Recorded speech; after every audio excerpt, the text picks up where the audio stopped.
2166वा राज्यसभेत प्रश्न विचारण्यात आला. EPS 95 पेन्शनधारकांच्या पेन्शनवाढी संदर्भात आणि EPFOचे जे कर्मचारी आहेत यांच्या वार्षिक वेतन संदर्भात डॉक्टर जॉन ब्रिटास यांनी हा प्रश्न विचारण्यात आला.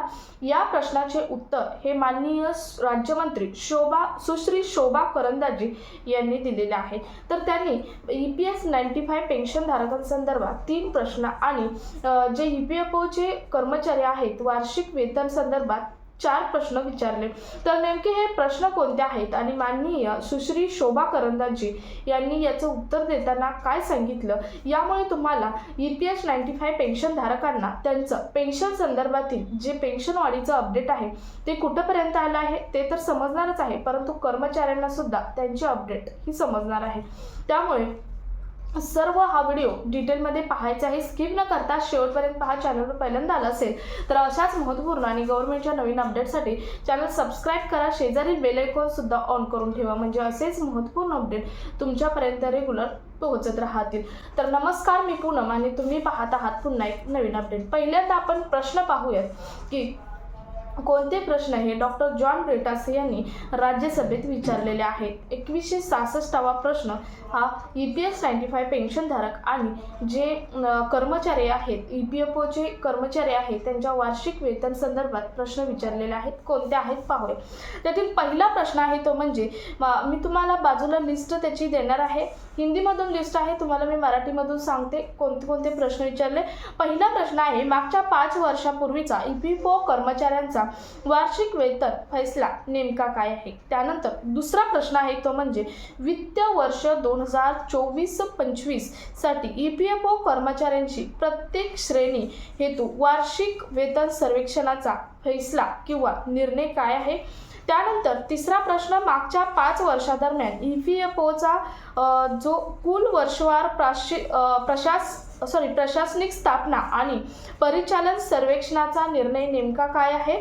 त्यानंतर सप्टेंबर 2025 साठी EPS सदस्याद्वारे प्राप्त श्रेणीवर औसत आणि मध्य महिना पेन्शन किती आहे. त्यानंतर सध्या वर्षात महागाई साठी जीवन व्यापन बघितले तर पेन्शन पर्याप्तचे कोणते विमांकन समीक्षा किंवा सर्वेक्षण हे केलेले आहे. त्यानंतर पुढचा प्रश्न आहे तो म्हणजे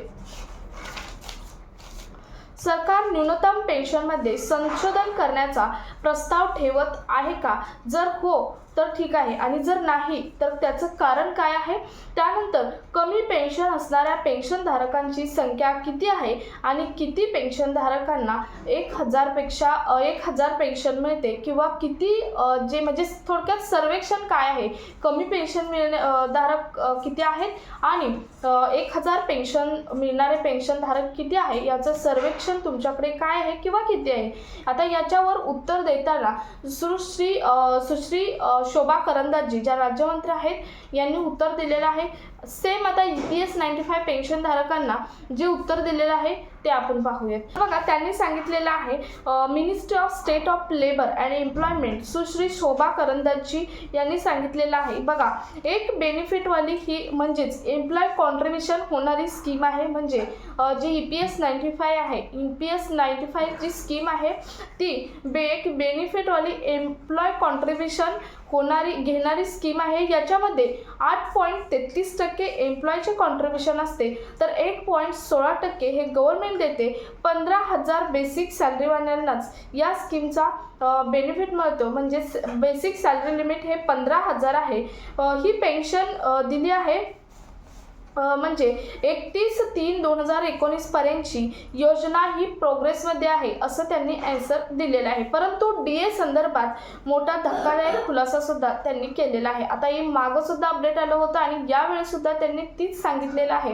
आता मागच्या 2 ते 3 दिवसामध्ये लोकसभेमध्ये माननीय संजय राऊत यांनी प्रश्न विचारला होता. शिवाय आणखी एका नेत्याने प्रश्न विचारला होता, त्याच्यावरती सुद्धा उत्तर देताना त्यांनी DA संदर्भात धक्कादायक खुलासा केला आहे आणि काल 18 तारखेला सुद्धा धक्कादायक खुलासा केलेला आहे. यामध्ये DA संदर्भात त्यांनी सांगितलं की आम्ही म्हणजे जी EPS 95 पेन्शन धारक आहे ते EPS 95 पेन्शन धारकांनी प्रश्न अनेक वेळा मागण्या केलेल्या होत्या. त्यामध्ये DAची एक महत्त्वपूर्ण मागणी केलेली होती, ती म्हणजे पेन्शन वाढीबरोबरच आमचा DA आहे तो DA हा कनेक्ट करावा आणि जो दरवर्षी महागाई वाढेल तसा आमचा महागाई भत्ता सुद्धा वाढावा असं मागणी पेन्शनधारकांनी केली होती. EPS 95 पेन्शनधारकांनी केली होती, परंतु या मागणीला पूर्णपणे टाळाटाळ केलेली आहे. म्हणजेच यांनी सांगितलेले माननीय सुश्री शोभा करंदाजी यांनी सांगितलेलं आहे की यांची ही मागणी उचित नाही. हे कशाच्या आधारावर, तर त्यांनी असं सांगितलं की आम्ही याच्यावरती एक समिती नेमलेली आहे आणि या समितीने सर्व अभ्यास करता या समितीने सांगितलेलं आहे की EPS 95 पेन्शनधारक आहेत त्यांनी जी मागणी केलेली आहे DA संदर्भातील DAची ती मागणी उचित नाही, त्यामुळे त्यांना DA हा दिला जाणार नाही, त्यांच्या म्हणण्यानुसार DA दिला जाणार नाही असं स्पष्टपणे त्या समितीने उत्तर हे दिलं आहे. त्याचबरोबर हायर पेन्शन संदर्भात जो प्रश्न केला होता त्याबद्दल सांगितले की 4/11/2022 पर्यंत 17.49 लाख ॲप्लिकेशन दिलेले आहेत. म्हणजे 17.49 लाख ॲप्लिकेशन दिलेले आहेत, त्यातील 99% ॲप्लिकेशनची आम्ही खात्रीसुद्धा केलेली आहे असं सुद्धा त्यांनी सांगितलेलं आहे. बघा, त्यांनी हे महत्त्वपूर्ण आन्सर दिलेले आहेत.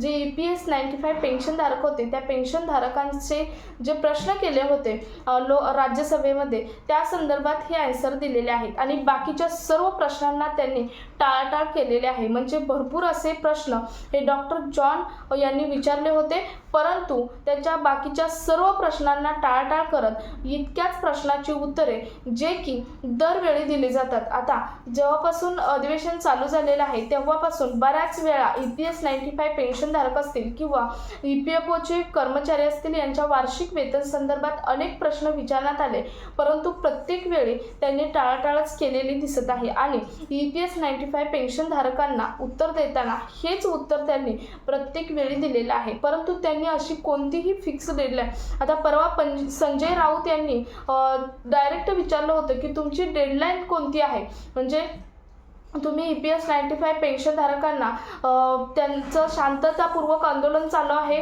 परंतु आता ते 10 ते 12 वर्ष शांततापूर्वक आंदोलन करून त्यांच्या मागण्या मांडत आहेत, परंतु प्रत्येक वेळी सरकार त्यांना टाळाटाळ करत आहे. त्यांच्या औषध उपचाराचा खर्च इतका आहे की 1000 पेन्शन त्यांना कुठेच 1% सुद्धा त्यांना नाही, कारण बरेच पेन्शनधारक आहेत 1000 सुद्धा त्यांना पेन्शन मिळत नाही असं संजय राऊत यांनी परवा प्रश्न विचारला होता. परंतु त्यांच्याही प्रश्नाला टाळाटाळ करत हेच उत्तर त्यांनी दिलेलं आहे. म्हणजे सरकारची बाजू थोडक्यात त्यांनी मांडलेली आहे. EPS 95 पेन्शनधारकांची जी बाजू आहे ती बाजू कुठेही इथे मांडलेली दिसत नाही. त्यांनी आतापर्यंत आंदोलन केली, पत्र दिले, परंतु याचं उत्तर म्हणून कुठंच यामध्ये आलेलं दिसत नाही.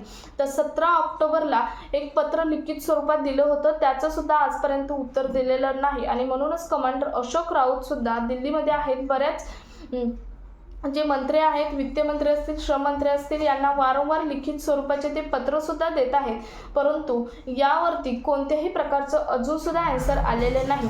त्यामुळे EPS 95 जे पेन्शनधारक आहेत ते पेन्शनधारकांचे जे प्रतिनिधी आहेत, माननीय कमांडर अशोक राऊत असतील किंवा महासचिव वीरेंद्र सिंग असतील, यांनी सरकारला इशारा दिला आहे की 31 डिसेंबरपर्यंत आम्ही वाट पाहणार आहोत आणि 31 डिसेंबरनंतर आम्ही पुन्हा आंदोलन करणार आहोत. यावेळी आम्हाला कोणतेही कारणं दिली तर आम्ही आमचं आंदोलन मागे घेणार नाही असं सुद्धा माननीय कमांडर अशोक राऊत आणि बाकीचे जे प्रतिनिधी गेलेले आहेत त्यांनी दिलेले आहे. तर तुम्हाला आजच्या व्हिडिओमधून समजलं असेल की 2166वा जो प्रश्न विचारला होता डॉक्टर जॉन यांनी, त्या प्रश्नाचं उत्तर सरकारकडून कसं टाळाटाळ करत देण्यात आलेलं आहे. त्यामुळे तुम्हाला समजलं असेल की EPS 95 पेन्शनधारक आहेत किंवा कर्मचारी आहेत त्यांचं जे अपडेट आहे ते अपडेट सध्या कुठंपर्यंत आहे. आता बरेच कर्मचारी म्हणतील आम्ही रोजच हे अपडेट ऐकतो, परंतु आपल्या चॅनलच्या माध्यमातून जरी रोज अपडेट आलं तरी तुमच्यापर्यंत पोहोचवण्याचं आपलं काम आहे, कारण जरी अपडेट निगेटिव्ह असेल तरीसुद्धा तुमच्यापर्यंत पोहोचवण्याचं काम आमचं आहे आणि जरी पॉझिटिव्ह असेल तरीसुद्धा तुमच्यापर्यंत पोहोचवण्याचं काम हे आमचंच आहे. म्हणून आजच्या व्हिडिओच्या माध्यमातून हे 2166 हा प्रश्न जो होता 2166वा त्या प्रश्नाचा उत्तर हे कसं राज्यसभेत देण्यात आलं हे आपण आजच्या व्हिडिओमधून पाहिलेलं आहे. सो व्हिडिओ जास्तीत जास्त ठिकाणी शेअर करा. तुमचे यावरती काय मत आहे कमेंटच्या माध्यमातून जरूर तुम्ही नोंदवू शकता. सो हा व्हिडिओ जास्तीत जास्त ठिकाणी शेअर करा. भेटूया पुढच्या एका नवीन अपडेटसोबत. तोपर्यंत धन्यवाद.